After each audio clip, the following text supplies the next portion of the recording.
Olá, tudo bem com vocês? Eu sou o Lucas e eu estou aqui na Goblin TV novamente para apresentar o nosso My Masterpiece, um programa em que o nosso convidado disseca sua própria obra, nos trazendo histórias, revelações e detalhes que só eles que estavam lá sabem.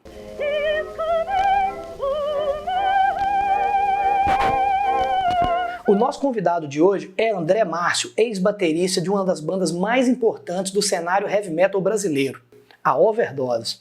E o disco escolhido por ele é o álbum Circus of Death de 1992, um álbum inovador, pesado, que trouxe uma mudança sonora da banda que elevou a banda a outros patamares. Se você ainda não se inscreveu no nosso canal, se inscreva, curta, comente quem você gostaria de ver por aqui, compartilhe, pois assim você contribuirá muito para a cena underground e o nosso conteúdo se espalhará para mais e mais, fortalecendo a cena e o nosso programa. A outra novidade que eu tenho para vocês é que agora a Goblin TV é um portal de notícias da internet. Se você quer ficar ligado no que há de melhor do underground, acesse agora mesmo www.goblintv.com.br. Lá você terá acesso a colunas exclusivas, resenhas dos clássicos álbuns, novidades diariamente e muitas entrevistas, além de todo o conteúdo do canal da Goblin TV. Agora fique com o nosso convidado André Márcio e conheça histórias exclusivas do clássico de 1992, Circus of Death.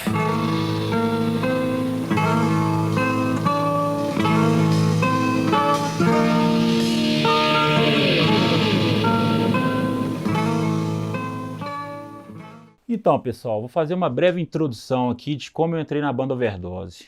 Em 1986, o Ricardo Munayer, ele era o empresário do Mutilator. E o Mutilator ensaiava aqui exatamente nesse estúdio que a gente está. E um dia ele me viu tocando bateria, dando uma brincada assim, eu só tocava death metal extremo. E ele me viu tocando e gostou do meu estilo, porque eu tinha os dois booms muito rápidos assim. Eu era um baterista com muito pouca técnica, mas era um baterista muito rápido. E ele fez um convite para mim fazer um teste, que até então o baterista Hélio iria sair da banda e tal. E aí fui lá, fiz um teste, o pessoal gostou muito de mim por causa dessa velocidade que eu tinha, mas não tinha técnica nenhuma. Me mostraram um professor de bateria que me passou muita coisa, e aí entrei na banda em 87 e gravei meu primeiro disco. Esse primeiro disco foi o Really Big. Depois eu gravei o Addicted to Reality, mas nós estamos aqui para falar desse masterpiece aqui, ó, que é o Circus of Death. Então, tem uma história interessante que em 1991, o Claudio Dave, guitarrista do Overdose, ele foi para os Estados Unidos e ali, cara, ele conheceu Pantera, e ele ficou assim muito assustado com aqueles riffs poderosíssimos, entendeu?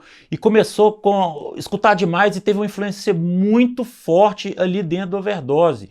Os riffs poderosíssimos, e a gente começou a fazer mais ou menos essa onda ali do Pantera. Eu tinha uma influência muito forte do Creator, do Coma of Soul ali, entendeu?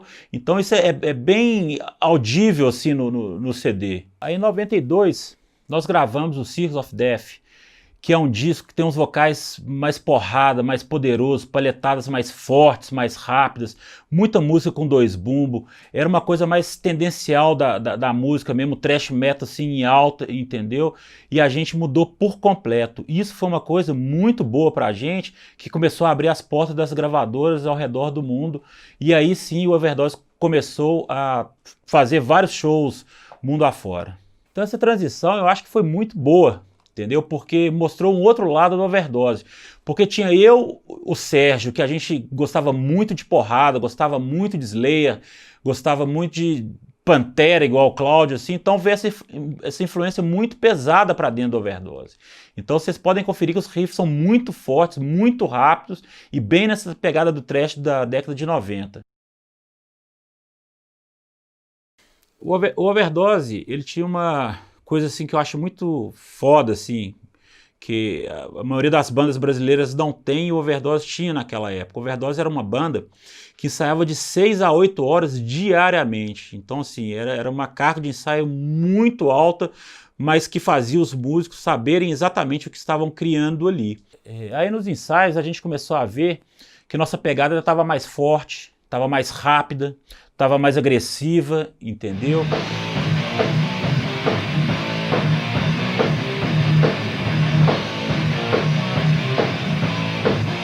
E aí ele começou a fazer toda a composição do disco e ele mandava umas fitas cassete pra gente analisar, pra gente ver o que a gente gostava, o que a gente não gostava, e a partir dali já pensava os arranjos de bateria, o Bozó ia pra casa dele de madrugada fazer os arranjos ali de voz, assim.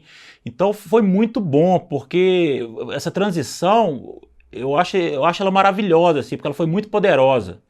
E tem uma coisa assim, bem interessante assim, nos ensaios, porque o Cláudio trazia os riffs pra gente, a gente ia pra dentro do estúdio, né, no estúdio na casa dele, cara, testar como é que seriam as baterias com os riffs, e a coisa mais legal é que ele pegava muito no meu pé, diariamente, falou assim, não, cara, você é capaz de fazer coisas mais rápidas, mais extremas, coisas com 2 booms mais poderosos, e ele pegava muito no meu pé, e isso eu tenho muito a agradecer com ele, pra ele, porque isso me evoluiu como músico absurdamente, entendeu? Porque banda é isso, né? O cara pegar o dia inteiro no seu pé, sua evolução, e aí, cara, eu fiquei muito satisfeito, cara, com o final da gravação do disco. Tem muita coisa ainda boa pra contar sobre isso. Quando a gente foi pro estúdio, e a gente não tinha muita ideia o que ia acontecer desse disco, porque era o primeiro disco trash do Overdose, e a gente chegou numa conclusão que pra gente tirar um som mais gringo assim, cara, a gente não iria gravar bateria acústica, a gente fez um planejamento todo de entrar com uma bateria eletrônica pra dentro do estúdio, entendeu? E foi a coisa mais estranha do mundo pra mim, porque a vida inteira acostumado com bateria acústica, fui lá, cara, tocar 2 boom, tocar, cara, bateria, aquelas coisas extremamente rápidas numa bateria eletrônica, com um metrônomo comendo aqui. Cara, e no final foi muito bom, porque era exatamente o som que a gente estava procurando para o Circus of Death. E foi uma coisa engraçada, porque os sons dos pratos da bateria eletrônica não funcionavam tanto. Então a gente usou todo o setup de prato acústico com a bateria eletrônica, cara. A coisa mais diferente que eu fiz, assim, num disco e saí extremamente satisfeito, entendeu?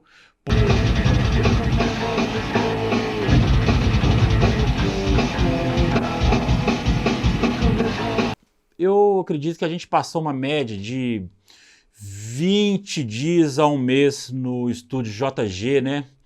O estúdio que quem operava era o Gauguin, que gravou assim, 99% das bandas do Cogumelo, né? Gravou até algumas Sepulturas, gravou Sarcófago. Aí nós recebemos a Master. Cara, era exatamente o que a gente estava procurando, a sonoridade atual ali do Overdose, sabe? Foi uma coisa que deixou a gente muito impactado, assim. Então a gente precisava, a partir de ter esse disco na mão, cara, realmente mostrar a sonoridade do disco para as pessoas ao vivo.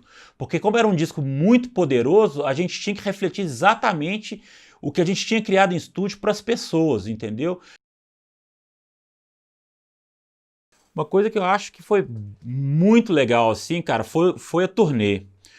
Porque a gente, com esse disco, a gente conseguiu rodar o Brasil inteiro. E como era uma época que o heavy metal estava muito em ascensão, então, assim, a maioria dos shows era, assim, para 2.000, 3.000, não sei, assim, quem acompanhou, assim, lembra da época do Ginástica, ali, cara, era 5.000 pessoas.